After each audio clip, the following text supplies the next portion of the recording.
За сайн байцгаана уу?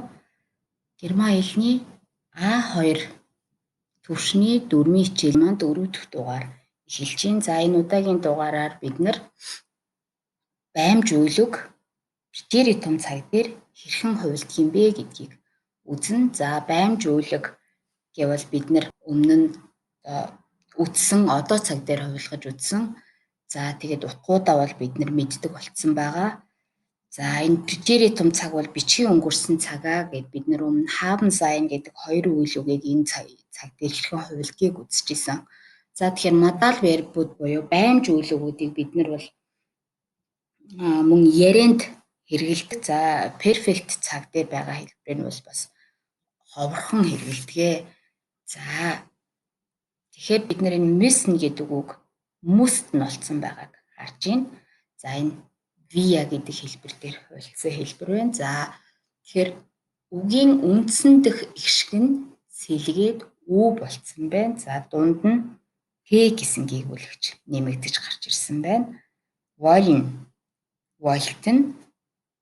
За энэ үгээс битэрий том цаг үсгэхэд энд Т гэдэг гээгүүлэгч нэмж үсгэх нь байна. Sollen гэдэг үгнээс sollten гэд мөн энд Т гээгүүлэгч нэмэх нь байна. Дараагийнх нь können гэдэг үгнээс konnten буюу үгийн үндсэн дэх энэ өмнө явуудтай үсэг буюу ихшиг те ихшиг оо болж өөрчлөгдөж байна. Үгийн үндсэнд Т нэмэгдэж байна. За dürfen гэдэг баймж үйлэг байна. Үгийн үндсэн дэх ихшиг нь үү болж өөрчлөгдсөн байна. За мөн Т гээгүүлэгч нэмэгдэж гарч ирсэн байна. Дараагийнх нь mögen гэдэг үгнээс mochten гэсэн юм хэлбэр. Тэгэхээр битэрий том цагийг үүсгэж явах нь байна. За тэгээд эдгээр хэлбэрүүд маань одоо нөгөө бид эдийн мэддэг 6 төлөөний үгээ дагаад хувилаад өгүүлбэрт ороод хэрэглэгдээд явна гэж ойлгох нь байна. За одоо үгнүүд маань хэрхэн хувилж байгааг харъя. За хэдүүлээ нэгдүгээр бие дээр буюу их гэдэг хэлбэр дээр одоо биеийн төлөөний үг дээр хэрхэн хувилсныг харъя. За тэгэхээр би гэдэг бие дээр бол бүх үйл үг гэдэг төгсгөлтэй байдгаа гэдгийг бид нэр үйл үгийн одоо цагийн хувиллыг үзэхэд үзчихсэн. Тэгэхээр тэр дүрм энэ дээр харагдчихна. Их müsste бид нар энэ үгийн үндсэн дэх одоо аваа үү болсон байгааг харж байна. Өмнө үтсэн. За тэгээд эдгээр үйл өгнүүд маань бүгдээрээ гэдэг төгсгөлтэй. Их müsste, их wollte, ich sollte. За дүү гэдэг бие дээр харъя. Бид нар үйл үгийн одоо цагийн хувиллыг үзэж хахад Т дэгээр төгссөн үндсэн дээр ст юм уу Т-гээр эхэлсэн залгуур залгах юм бол дунд нь ихшиг жиргэлнэ гэж үзчихсэн. Тэр дүрм энэ дээр гарч ирж байна. Du musstest, wolltest, solltest. За дараагийнх нь RCS болон man гэдэг эзэн биегүү төлөөний үг бид нар мэднэ. За энэ төлөөний үгүүд дээр бол буюу 3 дугаар бие дээр хувилгахдаа бол энэ нэгдүгээр биетэй адилхан байна. Тэгэхээр бид нар баймж үйлүүгийн одоо цагийн хувиллаа эргээд санах юм бол 1 3 дугаар биеийн хэлбэр нь адилхан байдгаа гэж үзчихсэн. Тэр дүрмийн дээр харагдчихэв. За RCS маань müsste, wollte, sollte. За via гэдэг дээр гэдэг төгсгөлтэй байдаг. Бид нар мэднэ. За тэгэхээр müssten, wollten, sollten. За ia гэдэг бие дээр нөгөө Т-гэр төгссөн үндэс учраас энэ Т-г залгахдаа дунд нь жиргэлж байна. Ia müsstet, wolltet, solltet. За тэд болон та гэдэг хэлбэрүүд байна. Müssten, wollten, sollten гэдэг энэ нэгдүгээр бие олонтойтой адилхан хэлбэртэй байдаг. За жишээ өгүүлбэр харъя. Meine Oma musste sehr jung heiraten. За миний эмээ маш залуудаа гэрлэх ёстой болсон, шаардлагатай болсон, гэрлэхээс өөр аргагүй болсон гэсэн утгууд энэ үгийн цаана байгаа. За майна ума эмэгтэй хүнийг юм уу одоо эм хүсээ үг төлөвлөлдөг си гэдэг биеийн төлөвлөгөө дээр хувьсан хэлбэр энэ байна. За das Rotkäppchen wollte seine Oma besuchen. За улаамалгад эмээ дээрээ очилж очихыг хүссэн. Эсвэл эмээгээ эргэхийг хүссэн гэсэн өгүүлбэр байна. За тэгэхээр Rotkäppchen төлөөний үг нь S юм уу эмэгтэй хүүд юм чин C байж болно. За тэрэн дээр хувилж байгаа төлөв үүлэг маань wollte гэсэн хэлбэртэй байна.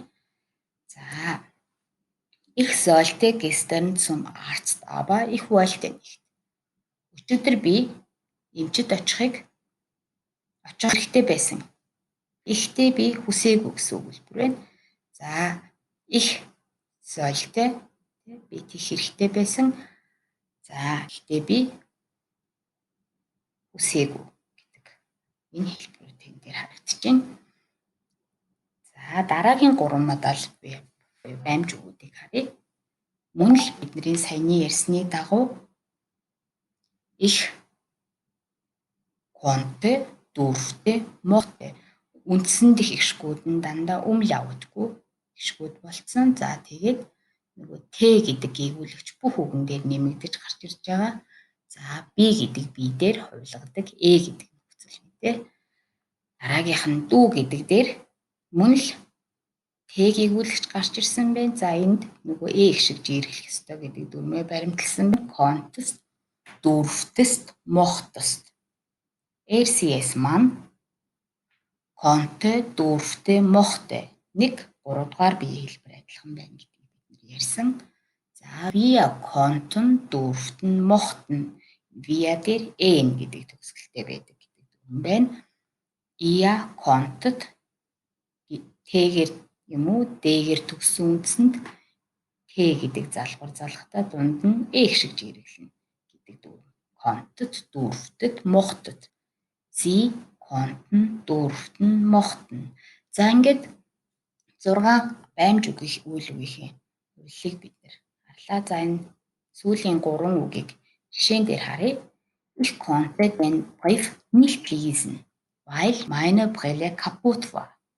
Нүдний шил маань эвдэрсэн учраас би захиаг уншиж чадаагүй гэдэг. За чадаагүй энэ баймжуулаг энэ гол үйлэг өгүүлбэрийн хамгийн сүүлд орсон байна. За энэ хойтлох бол гишүүн өгүүлбэр, нийлмэл өгүүлбэр бидний үзсэн weil гэдэг холбоос энэ дээрээс харагдаж байна. Sie durfte nicht nach Italien, weil sie kein Visum hatte. За тэр Итали руу явж болохгүй. Учир нь визгүй. За визгүй учраас Итали руу явах хориотой гэсэн ч байдлаар орчуулж байна.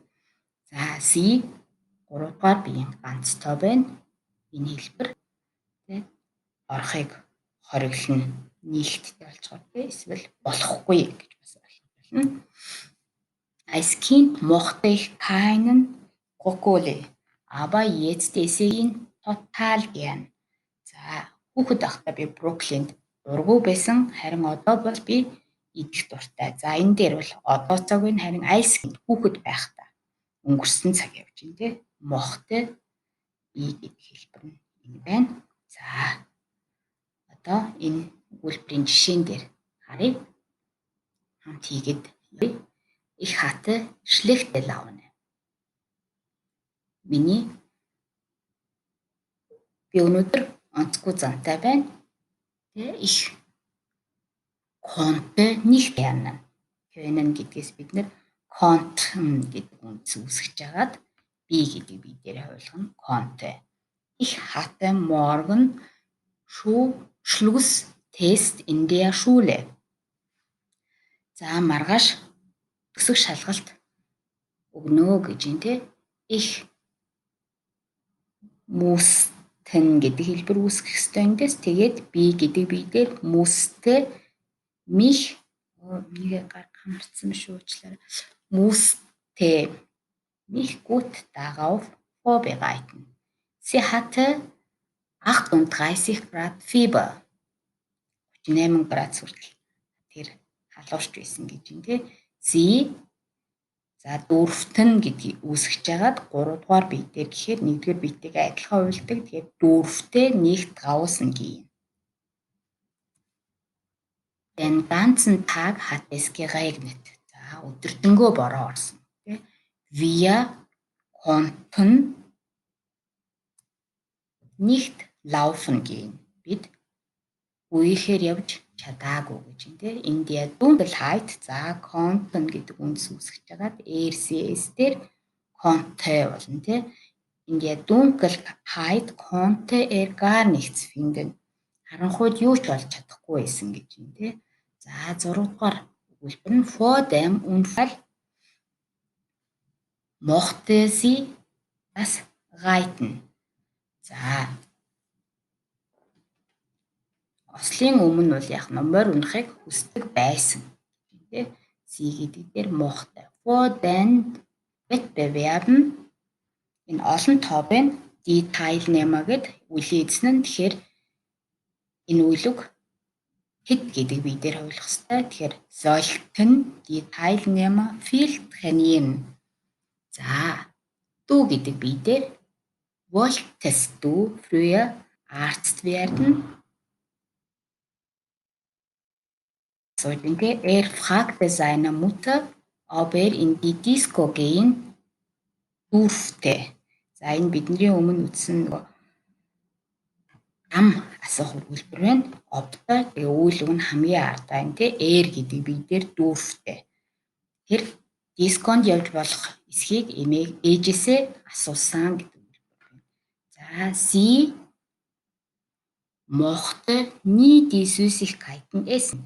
Тэр эмэгтэй байвал mochte хэрвээ тэд гэдгийн sie байвал sie mochten nie die Süßigkeiten essen. Тэгэхээр бид нарт энд өмнө нь одоо ямар олон хүний тухай ярьсан уу, нэг эмэгтэйгийн тухай ярьсан уу гэдэг нь харагдаагүй учраас мэдэхгүй байна. Одоо энэ хариун дээрээ бол sie mochten олон хүний тухай ярьсан юм байна. За beim Regen гэж амчин sollte ich den Regenschirm mitnehmen. Бороо орж ивэл би шүхрээ авч явах ёстой гэж байна. За die kleinen Kinder durften dem fremden Tür nicht öffnen. Танихгүй хүнд жаахан хүүхдүүд бол хаалгаа онгойлгож өгч болохгүй гэж байна. За энэ die kleinen Kinder бидний өмнө үтсэн тэмдэг нэрийн хувилал энэ дээр харагдаж байна. Олон тоон дээр олон хүүхэд юм чинь sie гэдэг бие дээр durften болж хувилж байгаа. За ийм байна. За тэгэхээр бид нар бол энэ даймж үйлгүүдийн үндсэн дэх өмнө явуудтай гişгийг бас хэлгүүлээд тэгээд үндсэнд нь Т гэдэг гэгүүлэгчийг нэмээд одоо энэ хэлбэрийг үүсгэн за тэгээд одоо нөгөө биеийн төлөөний өгүүдээ одоо өөрийн гэсэн нөгөө хувилгадаг нөхцөлд нь тааруулаад тэр биеийн төлөөний өгүүдээ дагуулад хувилгаж хэрэглэх ёстой. За тэгэхээр эдгээр төгсгөлүүдээ ерөнхийдөө бол бас чэйжилчгээд илүүдэхгүй эдгээр хэлбэрүүдийг за тэгэхээр энд саяны үтсэн дүрмээ баттгах дасгал байна. За энэ дасгалаа хийгээд өнөөдрийн үтсэн шинэ дүрмээ баттгаж сураарай. Анхаарал тавьсан явдалд баярлалаа. Дараагийн хичээлээр эргэн уулзъя. Түр баярлалаа.